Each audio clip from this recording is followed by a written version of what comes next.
This grilling season, don't just fire up the barbecue. Elevate it with meats from around the globe, delivered straight to your door by the Butcher Shop Direct. They're not your average butcher. Butcher Shop Direct sources premium cuts from over 5 continents: Argentina, Japan, New Zealand, Spain, the US, and right here in Canada. Whether it's a tomahawk steak from Australia or melt-in-your-mouth Wagyu from Japan, they bring the world's best to your backyard. And here's the game changer.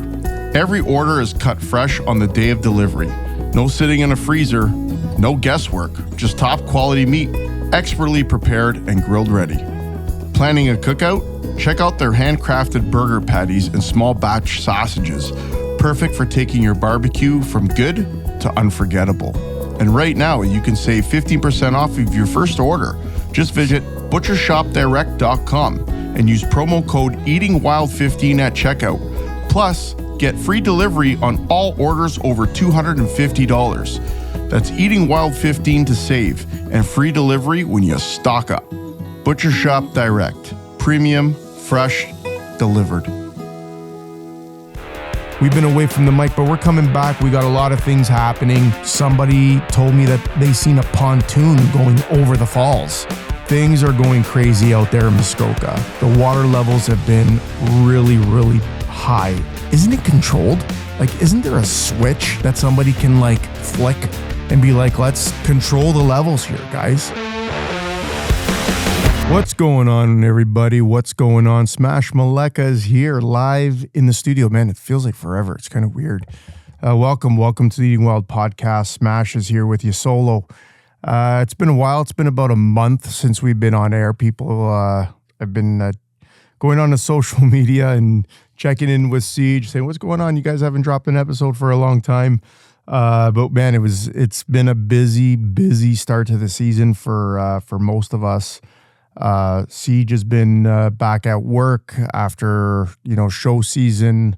Lewis, unfortunate news with his family. He's out in Portugal taking care of family stuff. So life gets in the way sometimes, folks, but we're always here. Please drop us a line through our email, theeatingwildpodcast@gmail.com. You can always check us out on Instagram as well. If you have any questions, reach out to Siege directly. But I am here. We're just doing a quick pod here to let the listeners know that we are here. We still are. We're rocking. Show season was incredible, man. Like we started the year off with a bang. Like you got the spring fishing and boat show, Andy Pilata show, which was really cool to be a part of this year. A little bit bigger presence. We had our spices there available for people to purchase. Come see. We did pods with some great guests, hooking up with the BKK boys and. Obviously some new sponsors that came on board with the Eating Wild podcast. So that's been great. Gagnon Sports, man, that was awesome. We had a great time with Justin. We brought the food truck there, man. It was great to see so many people there. The stuff that was on sale at Gagnon Sports that weekend when we were there was insane. Like I'm talking like me and Siege both purchased ourselves a G Loomis. I went with the panfish series. I think so did Siege. Half price, 50% off G Loomis. Are you crazy? Like that was insane. So people listening, man, next year, gear up. Justin's got sales going on all year round, to be honest. But this one in particular, this show that he does, usually it's around the end of March, his spring show. Take advantage of it. It's not just fishing, it's hunting right before the turkey pop, right before turkey season. From firearms to ammo to camouflage gear, blown out ice fishing stuff. He had a lot of good sales going on with rods and reels, and it was just incredible. So great to be a part of that. And then Extreme Marine Rob, he's going nuts right now. I mean, the water's been high. It's been a slower start to the boating season. I think for most people that I've been talking to, Muskoka's like underwater apparently. Out in the Kawarthas, higher levels than usual. I notice a lot of docks haven't even been in around my lake in general. I haven't been up there much, but hoping to get up there soon for the crappie season. I mean, to be honest, we're looking at new lakes to go crappie fishing at in the Kawarthas, but high waters, low temperatures, still been cold nights. just talking to people in general, I think the perch bite on Simcoe has been good. Checking in with Taro, yeah, he's getting jumbos, but is it as crazy as it has been in the past? I don't think so. Correct me if I'm wrong, and I'm just going based on social media posts alone. It hasn't been too crazy, but if you've been out there and you've been popping jumbos, let us know. Drop us a line. Cody, checking in with Cody the champ. He's absolutely popping kings. I don't know if he's out on the Niagara Bar or what he's doing, but I heard mixed reviews talking to my good friend Aldo Nava. He reached out to me yesterday. He's had a slow start to his season with the guiding out on Niagara. Again, rain like crazy. I'm not a professional when it comes to the river, but apparently it's been blown up and the fishing's been slow. Opener passed us last weekend. Usually opener was like Christmas Eve for me, but I haven't been on the river in probably the past 10 years, to be honest. I've been in turkey mode more around that time of year, the last 3 years, I'd say. No luck, haven't shot in shit, but it's not like I'm not trying. I went out there. Siege went out there. The Extreme Marine boys, the young bucks over there, got him out for a good sit. He heard a lot of commotion from what I heard. Siege will, the next time he's on, we'll ask him about how his turkey pop went. But, spring is here. Weather's dump. We're still in early May, a lot of rain, water's high. Drop us a line. Let us know what's going on with your patterns, man. Like, is it better for you that the water levels are high in some of those Kawartha Lakes that are notoriously shallow? Maybe we need this. I think the season might be starting a bit later, or maybe it's perfect, man. I don't know what to tell you. But listen, this weekend and we're heading up to the Kawarthas. Boats all ready. Jasper, huge shout out to Jasper. He came out and made sure that my boat was stored properly. Batteries are all fired up. Chris Johnson with Apex Batteries. Thanks for hooking me and Hook set up. You guys, those batteries are incredible. After a long season of storage, those batteries are almost at 100%. Like, it's crazy. Can't wait to get out there. We're looking, the water temp, by the way, in the Kawartha area, still in the 50s, like high 50s, but I know those crappies will start moving in. We need a couple hot, warmer days, and I'm going full crappie mode. I can't wait. Me and Showtime are going to hit the water. Hopefully we get Hook set out. And we'll touch base on that. We'll let you know how it goes, man. It's, one thing I would say about crappie fishing this time of year, I'm a bobber guy. I'm a slip float guy sometimes, old school bobber, love the crappie max. But man, lately the boys have been getting into smaller swim baits and little crank baits and little jerk baits and the cast and retrieve. And those crappie, men, when they're on, they hit so hard. It's like smallies. It's crazy. And I think this year, we're gonna dive into more cast and retrieving for crapsters. And I know, fishing shallow water, you can almost sight fish them in some areas if you're fishing mouths of rivers or whatnot, finding docks and stuff. Man, just pitching out those little crankbaits and just giving it a little twitch, and then boom, when they hit with those light rods, something's it's getting me going. I'm fired up. But then again, watching that bobber go down, man, it's, brings you the kid out in you. And I got that little swoosh hook set that I'm notorious for doing. So I'm excited for it, man. I'm hoping the water conditions are okay. Again, I'm not really looking out for high water. I'm more looking at water temperatures and clarity and stuff like that right now. So, if you guys are out there turkey hunting, river fishing, 'tis the season. If you're going out there looking for jumbo perch, Simcoe, wherever it is, listen, even talking Walters, man. Like, I know the guys at Angling Sports, John and the boys, they went to Florida, and now they're I'm pretty sure they're hitting the Detroit River hard for those Walters. And if that's what gets you going, great. Usually around the April time, me, Lou, and Siege, we've been going out. Last year we went out with Moxon. The year before that, we went out with the Simon Berthinator, and we popped. Like we got, I don't know how many Walters, big ones, man, like really good ones. We filled the freezer. But this year it sounded like it was a slow start too. A lot of rain, chocolate milk in the rivers. But again, I don't know if guys are getting them. We didn't go this year. Shout out to Spago, Nonna Anavidi. We didn't get a chance to go visit her this year out in Windsor like we usually do. But listen, man, we're busy. But Mother Nature, man. Mother Nature. I mean, it was raining for a week straight. I still haven't even gotten my dock in the water yet. Usually, ice out end of March, early April, my dock's in the water. We're ready to pop. But slow start to the season. So I'd love to hear from you guys. Siege would love to hear from you. We've been away from the mic, but we're coming back. We got a lot of things happening. Like I mentioned, Siege went out for turkey. I don't know if he got one. I haven't talked to him yet about it, but I do know that he was out there on one of the days. It might have been opening day or the second day after opener. Didn't get one. But our good friend Dean Taylor from Fishing Canada, Dino, he's been texting me. He sent me the picture. He's got one.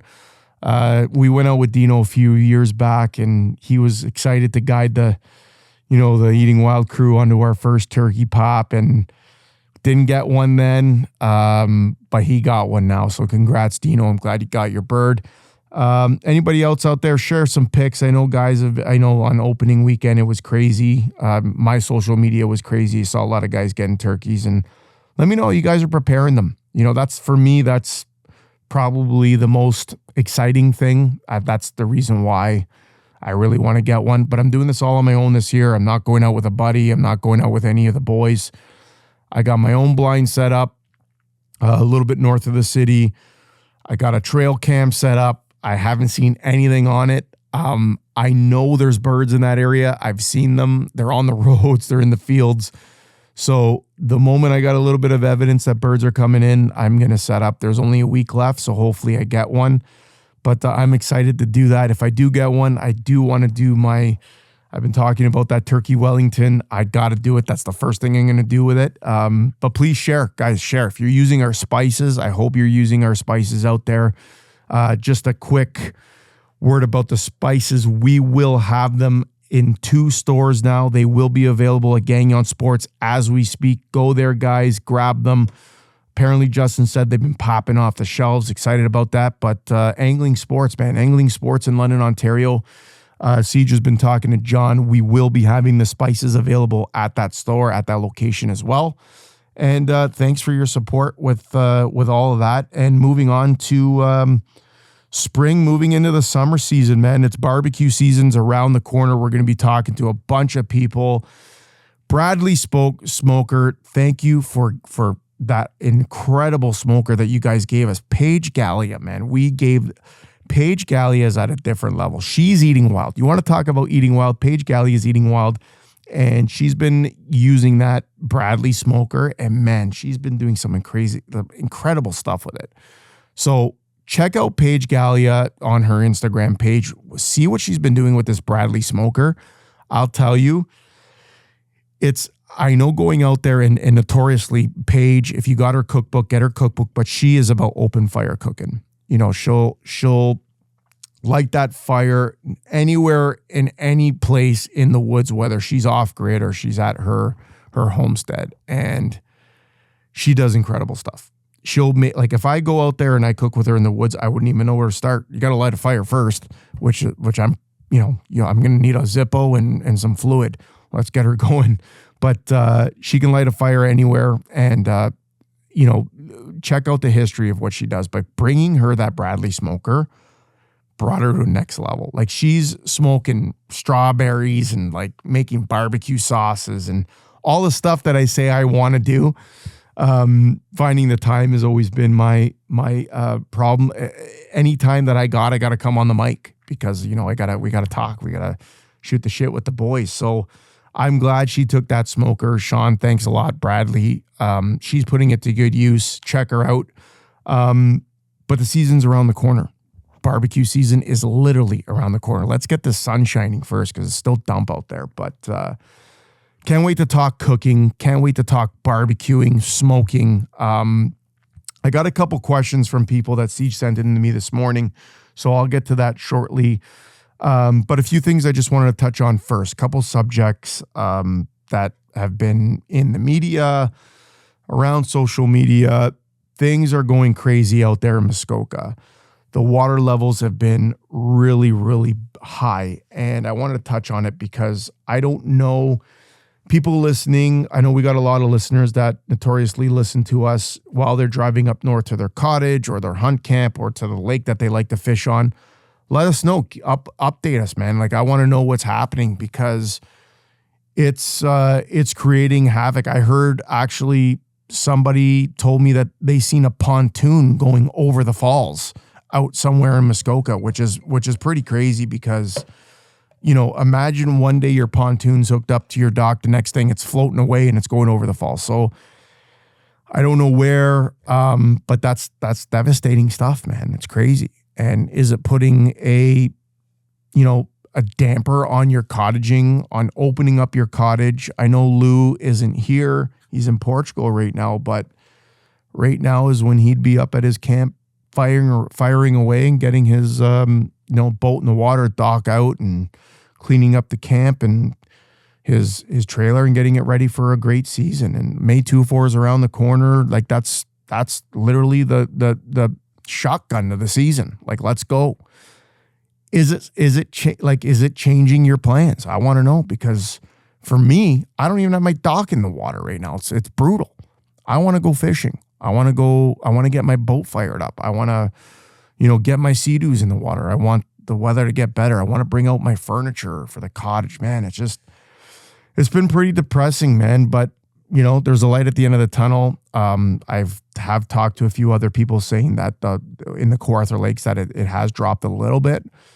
But here's the thing, man, and this is what I need to know. Isn't it controlled? Like, isn't there a switch that somebody can like flick and be like, let's control the levels here, guys? Like, why is it that for the past 15 years, these lakes in the Kawarthas have low water? It's weedy as hell. I mean, depending on what lake you're on. Like, why isn't this being controlled? Who do we got to talk to? You know what I mean? The water level's high. Figure it out, because we need this, but now it's too much. I don't get it. I really don't get it. I don't know what to tell you. So, I mean, reach out to us. If anyone knows the answer, maybe I smash, you're a moron. Like, what are you talking about? You know what you're talking about. Sure, there's probably people out there thinking, well, that's a legitimate question. What is somebody monitoring this in the Kawarthas? If the water is super high right now, can we not? Is there a system that spreads the water out and evens it out? Because we needed more water. We needed this. I couldn't even get my boat off my boat lift last fall, trying to get my boat out of the water in October. I literally had to get Chef Craig and his kid to come and help me rock my boat off the lift to get it floating so I could bring it out of the water, because there was no water. Brutal. But now it's too much. I don't get it, man. I really don't get it, but it's confusing, man. It really is. So if you have the answers, drop us a line. Let me know what's going on in Muskoka. Let me know what's happening north of the city. Fishan, I was out at Bear Creek Cottages for opening weekend for turkey. And that's not the reason why I went up there. We got a hunt camp. We had to chop some wood, check out on the camp. We just so happened we were all free the weekend of turkey opener. So I brought my shotgun. It's a hunt camp. There's been turkeys around. Wasn't my spot, but I went and sat in the morning. It was great, but we went up there. It was all business. We chopped some wood, cleaned up the camp, see how the winter was, checked on a few things. Everything was great. Go over to Bear Creek Cottages, and his floating dock, his dock in the river is like completely underwater. So like it's nipissing. Like they still had ice. Ice wasn't even out there. There was still floating ice everywhere. It was crazy. So again, we're talking north of the city. So, their thaw usually goes into May normally, but we had a lot of snow. I was up there ice fishing twice this year. We had like almost 30 inches of ice in some areas. So imagine that. We had a lot of snow. But let me know what's happening. Later start to the season, or you're enjoying this. Maybe we need more water. Maybe there's some sort of system that can spread this out and help the lakes that, needed this. Hey, Eating Wild listeners, are you still searching for that perfect boat? Extreme Marine London has got you covered with new and used boat sales, service, and professional installation of marine electronics and accessories. Visit their London or Kingsville, Ontario locations today and get ready to make waves and catch that fish of a lifetime. Extreme Marine is your one-stop marine shop. Check them out at www.extrememarinelondon.com and follow their journey on Instagram and Facebook. Be sure to tell them that the Eating Wild Boys sent you.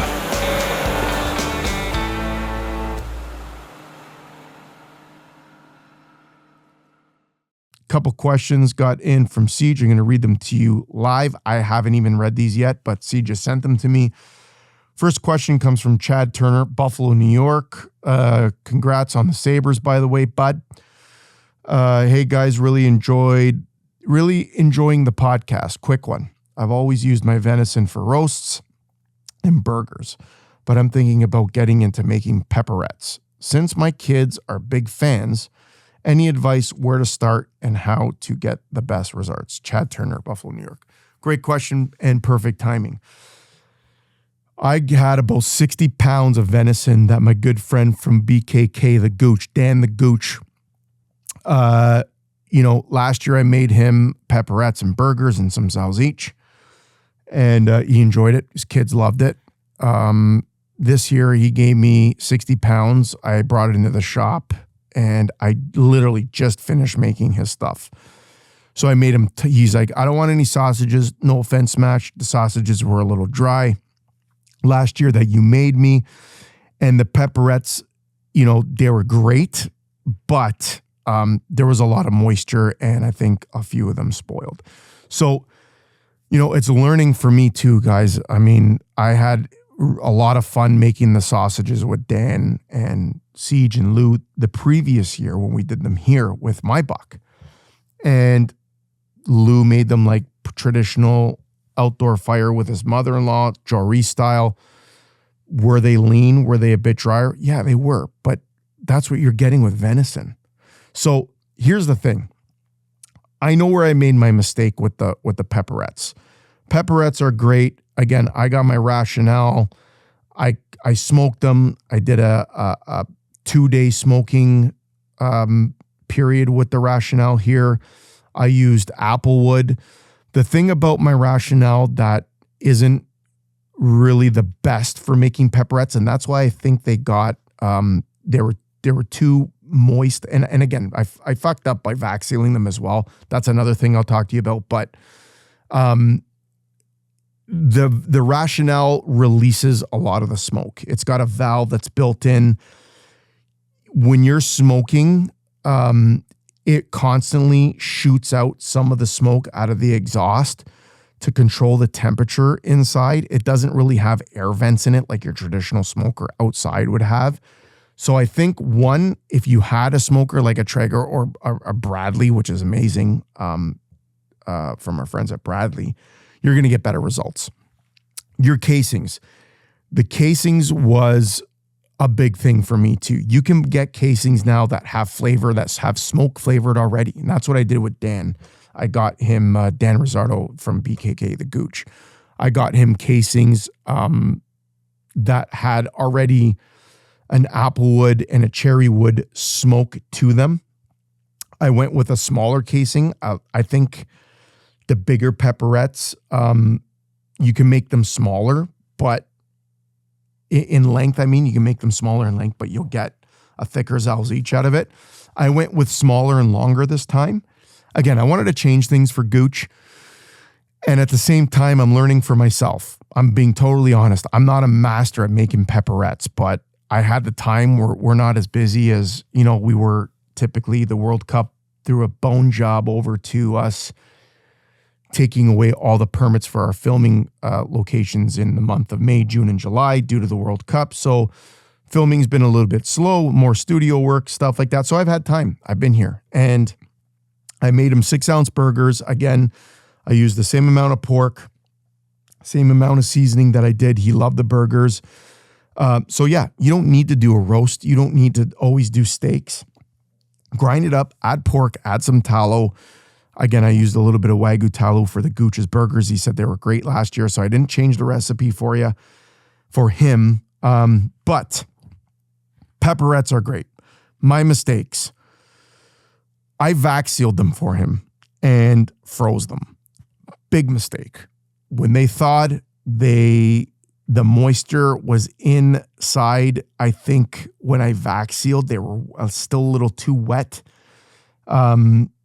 And when they thawed, they didn't last as long. They weren't cured enough where, like, you can buy a bag of pepperettes from a gas station, leave them in your cup holder like I have for weeks, and you still got that snap. You still got that crisp. And I don't know if it's because of all the preservatives that these companies put in their pepperettes, but casings, I would say volume of pork to beef to venison was a thing that is important. I did 33 for the Gooch. They're going to be a lot more moist, I would say, than what I did for him last season. And listen, man, if you guys got great pepperette recipes, share them. I'd love to learn. I'll try it out. And I think the smoking process, again, I'm using a Rationale. It's a 2-day smoke here because I don't have, listen, Sean, I know we gave the smoker to Paige. She's putting way better use to it than I would. But listen, if you got another one that you're willing to drop off to the Eating Wild boys, I promise you I will put it to good use. I think you can do a 24 hour smoke to get the results that I was looking for in a 2-day process using the Rationale. The smoke wasn't really intense with the pepperettes, but that's what I liked about it. And Gooch loved them. His kids loved them. I had 150 friggin' pepperettes last year for him because I spread out his meat a little bit more. But I went a little bit more heavy on the burgers for him.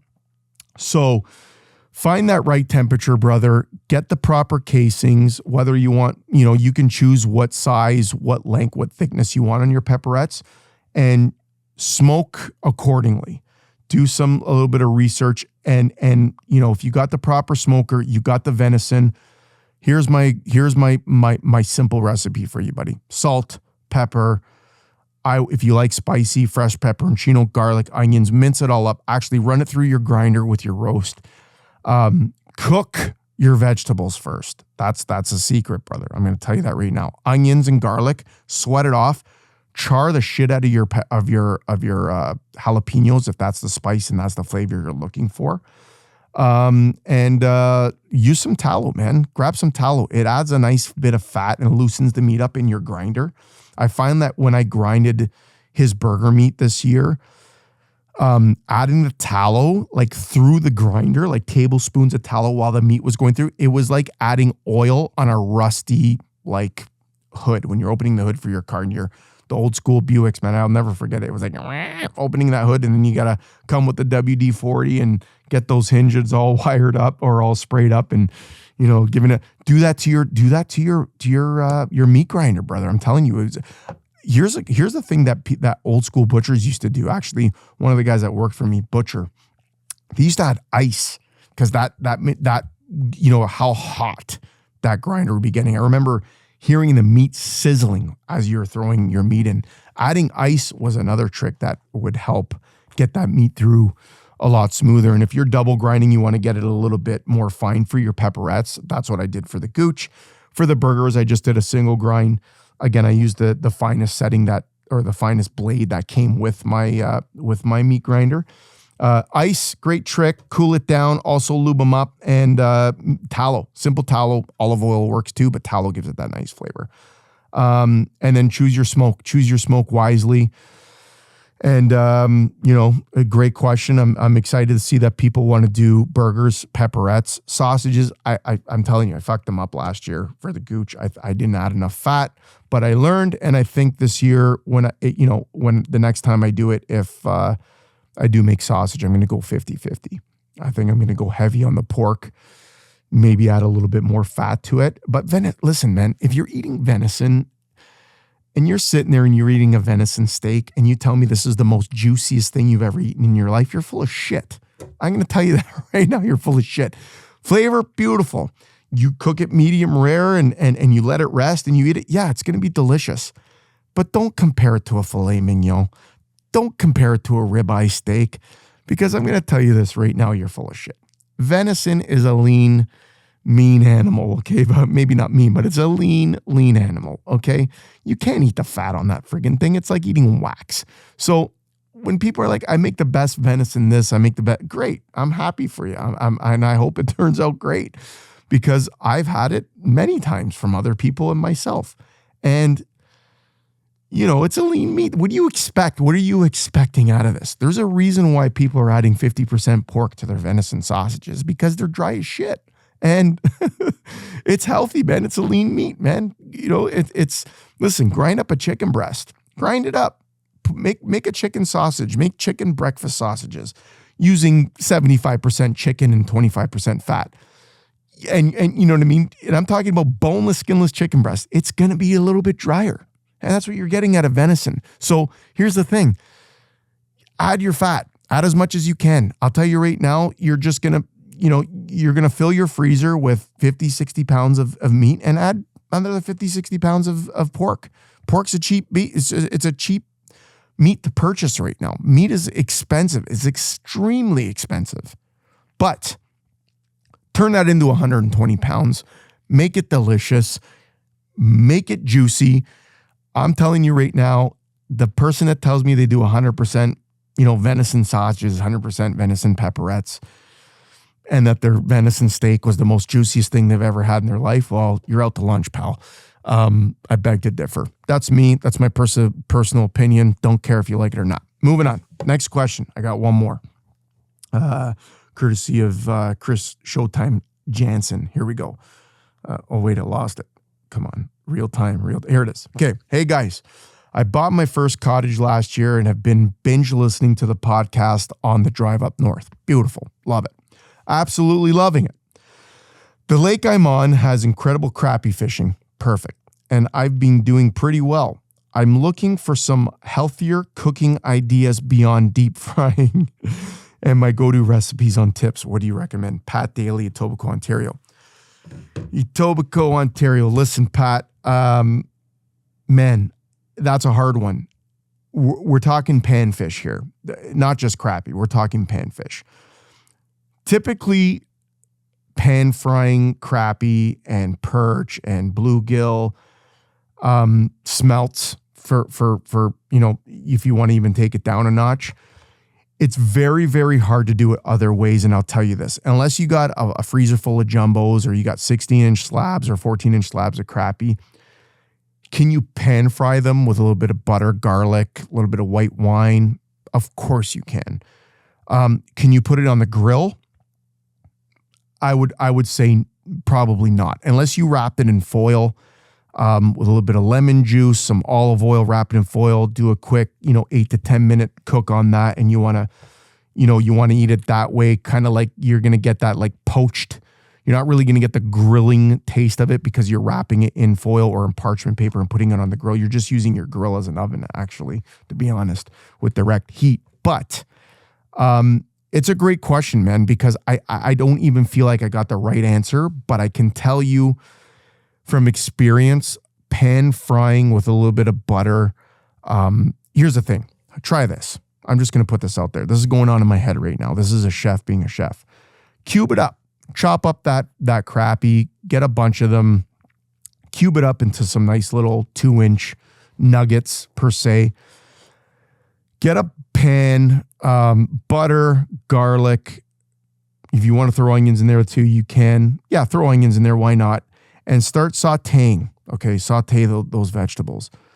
Put a little bit of white wine in there, maybe a little Pinot, and throw your nuggets in there and pan fry those. You're not deep frying, you're pan frying. High heat.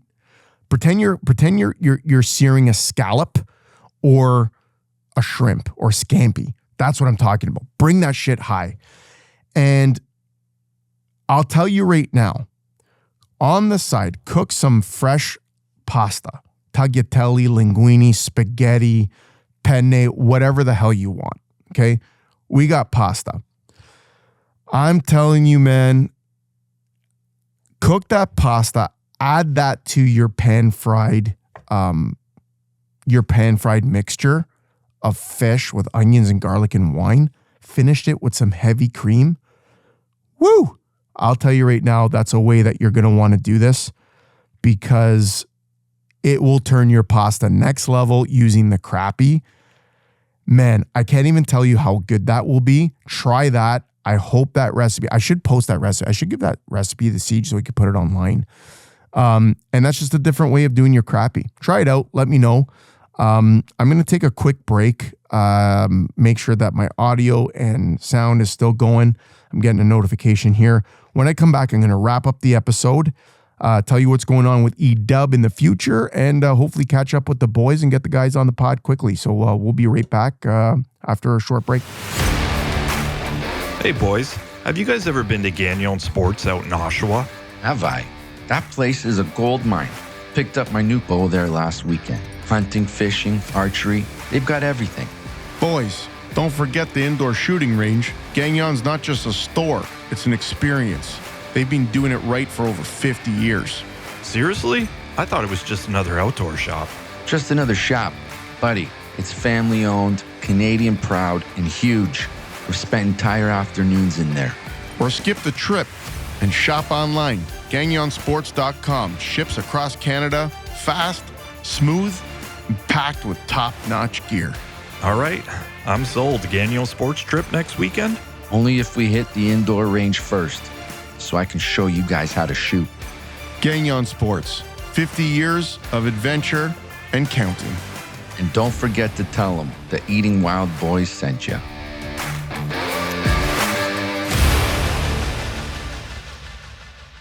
What's going on, everybody? Smash it back here with you. So just took a quick break. We were chatting quickly about, some great questions that came in about, using venison for pepperettes and burgers and stuff, which I highly recommend.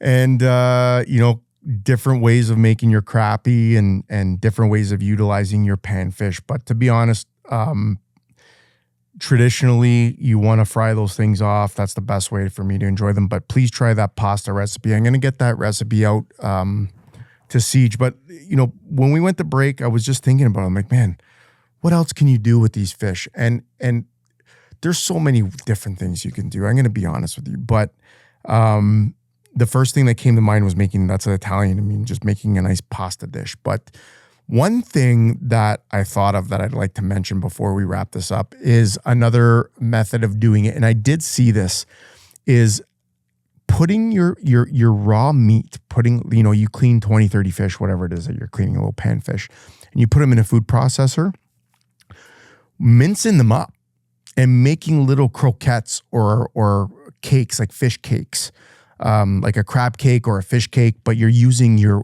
crappie for it. Panko breadcrumbs, a little bit of egg wash, Parmesan cheese, fresh parsley, garlic, and making like little croquettes and then pan searing those, serving that with a fresh lime wedge and some cocktail sauce. Listen, man, I'll tell you, there's so many different ways of doing it. You just got to let your mind go. And I appreciate the question. Thanks for listening to the show. Cool to hear that you listen to our show on your way up to your cottage all the time. I mentioned before we went to break, wrapping this up, that the boys will be back, hoping to hear back from Lou. He's in Portugal right now, just dealing with some family business. I'm excited for him to come back and open up his Georgian Bay trailer park. Man, I can't wait to hit those waters. Georgian Bay is one of those lakes where I just can't wait to get out there, man. I've been spoiled going out there with Lou the past few years because you just never know what you're going to get. And, talk about crappie. Geez, I seen one of the biggest crappie in my life on Georgian Bay with Lou, and it was incredible, fishing for smallie. So excited for that. Siege, I'm hoping he pops a turkey with the Extreme Marine boys. If not, I'm going to see him this weekend. We're going to go fishing. Hopefully we can drag hooks out there as well. But you know what, guys, we're back. This is just a teaser. We do have exciting stuff happening with eDub.